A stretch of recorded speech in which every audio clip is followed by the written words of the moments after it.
Assalamualaikum warahmatullahi wabarakatuh. Selamat siang, pagi, malam, atau sore, Bapak atau Ibu dosen. Jadi hari ini kami dari kelompok 26 kelas 02 akan mempresentasikan milestone ketiga seperti progress report untuk proyek kami itu Smart Lost and Found. Oke, di milestone ketiga ini ada perencanaan manajemen kualitas. Perencanaan manajemen kualitas itu dibagi jadi dua, yaitu kebijakan mutu dan tujuan kualitas, yang dapat dilihat aspeknya pada tabel di bawah, yakni kualitas produk, kualitas proses, dan kualitas bisnis. Kemudian dari strategi mutunya ada pendekatan hibrida, manajemen buffer, dan standar dokumentasi. Selanjutnya ada penerapan kualitas dalam proyek Smart Lost and Found. Jadi yang biasanya itu ada QA, yaitu jaminan kualitas, atau QC atau quality control yang fokus pada produk dan pengukuran. Jadi yang pertama ini ada jaminan kualitas, itu dia fokus pada prosesnya gitu. Yang pertama dia itu mengutip audit proses, yaitu meninjau penerapan rolling wave planning dan penggunaan buffer untuk memastikan pencegahan cacat. Terus ada audit standar dokumentasi, terus dia memverifikasi semua spesifikasi teknis. Terus ada perbaikan proses, dia itu menganalisa alasan ketidaksesuaian untuk meningkatkan efisiensi proses di sprint berikutnya. Terus ada standarisasi tim, yaitu menyusun dan mengaudit standar operational procedure atau SOP untuk code review dan integrasi komponen. Terus ada audit hardware, dia mengaudit operasi proses integrasi hardware untuk memastikan casing locker dipasang sesuai standar K3L. Terus yang kedua itu ada quality control atau QC. Nah, ini fokus pada produk dan pengukuran. Jadi ada pengujian fungsional, biasanya melakukan uji coba sistem end to end, ada deployment officer gitu deh. Terus ada pengukuran kinerja, dia itu mengukur bunga density dan uptime servers lebih dari sama dengan 95%. Terus ada inspeksi fisik, dia melakukan inspeksi pada prototipe locker biasanya, dan ada uji penerimaan pengguna atau UAT, memastikan user satisfaction score itu di atas 80% tercapai dan sistem berfungsi sebagai sasaran utama pencatatan barang hilang. Oke, dari penerapan kualitas tadi ada pun alat dan teknik pengendalian kualitasnya. Yang pertama itu ada mekanisme pengendalian formal, yaitu akan diaktifkan jika hasil pengujian menunjukkan penyimpangan di luar batas toleransi yang sudah ditetapkan. Tujuannya itu untuk mengendalikan agar tetap menjaga kinerja proyek pada jalur yang seharusnya dengan menerapkan trouble solve lebih cepat. Untuk mekanisme pengendalian formalnya dapat dilihat pada mekanisme yang terdiri dari 4, yaitu pengendalian jadwal, pengendalian bentuk kritis, pengendalian biaya, dan prosedur change request. Di alat dan teknik pengendalian kualitas juga ada teknik pengujian dan inspeksi. Itu merupakan implementasi dari rencana untuk memverifikasi kesesuaian luaran proyek. Teknik QC-nya tuh ada 4. Yang pertama unit dan integration testing, kemudian ada user acceptance test, kemudian ada inspeksi fisik hardware, dan pemeriksaan logika dependensi.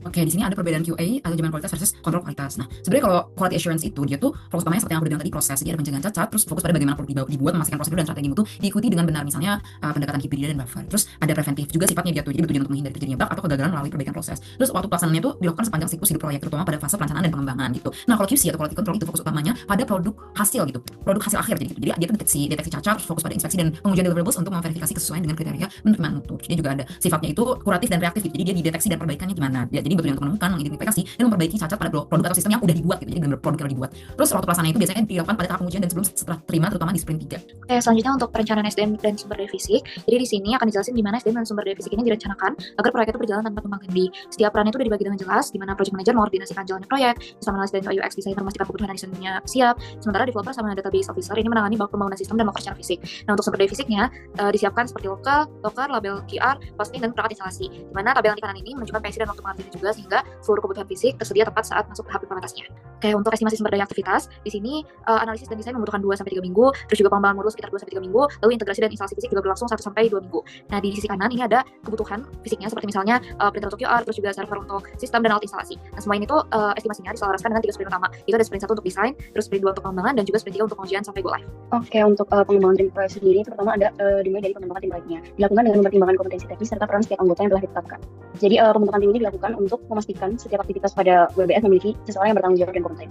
Jadi di tim proyek ini tuh bakal ada project manager, system analyst, UI UX designer, system developer, database and storage officer, sama deployment and training officer. Lalu untuk pengembangan tim proyek sendiri itu dilakukan dengan beberapa metode. Jadi ada yang pertama kick-off meeting, itu untuk menyamakan visi misi peran dan standar mutu, lalu ada pelatihan teknis internal, mengadakan pelatihan untuk anggota tim sesuai job desk yang dimiliki, terus ada ground rules. Jadi sebuah tim akan bekerja berdasarkan atas yang telah disepakati. Lalu weekly meeting itu adalah pertemuan rutin untuk memaksimalkan kolaborasi dan komunikasi untuk setiap progres yang telah dilakukan. Lalu untuk pengelolaan tim proyek sendiri itu yang pertama ada pengelolaan dari kinerja timnya. Dari KPI-nya itu ada proses, produk, sama skor puasan penggunanya. Lalu yang terakhir juga ada weekly meeting, itu digunakan untuk ngecek kinerja timnya setiap minggu, bahkan ada pengecekan rutin bisa di setiap harinya. Lalu pengelolaan tim proyek yang lainnya ada manajemen konflik. Jadi misalkan dalam sebuah masalah, pendekatan yang bisa dilakukan adalah dengan collaborating, compromising, sama smoothing. Lalu untuk selanjutnya ada motivasi dan apresiasi tim. Itu setiap anggota juga mendapatkan pengakuan atas kontribusi dan memiliki ruang untuk berkembang. Lalu yang terakhir ada peningkatan berkelanjutan. Itu dilakukan dengan beberapa tahap. Yang pertama identifikasi hal yang berjalan dengan baik, evaluasi hambatan dan penyebabnya, penentuan tindakan perbaikan, dan yang terakhir implementasi pada sprint berikutnya. Untuk perencanaan implementasi pada media komunikasi kita gunakan adalah WhatsApp group dan juga Google Workspace. Lalu untuk sistem komunikasinya dari project manager ya distribusi update pengajuan keputusan, untuk teknis juga ada quick progress. Lalu untuk sponsor atau staff kampus itu minimal milestone report dan dari untuk Google komunikasinya per minggu ada progress report, untuk milestone reportnya ada per minggu 3, 7, 10, lalu kita ada change log dan juga list update. Mengelola dan memantau komunikasi proyek, tapi kita memastikan semua pemahaman secara dokumen dikelola secara yang lebih tepat, dan juga memastikan laporan itu konsisten dan valid. Untuk monitoring, kita pastikan aktivitas waktunya dengan follow up langsung untuk memastikan aktivitas. Semua tugas diperiksa sesuai tugas dan dipastikan tidak selama lebih dari 2 hari. Dan juga untuk mitigasi resiko komunikasinya, kita pastikan responsnya cepat, itu kurang dari 24 jam, menyesuaikan alur komunikasi apabila terjadi bottleneck, dan disampaikan ulang bila diperlukan. Oke, mungkin itu saja dari kelompok kami setelah project report milestone ketiga. Terima kasih Bapak Ibu. Wassalamualaikum warahmatullahi wabarakatuh.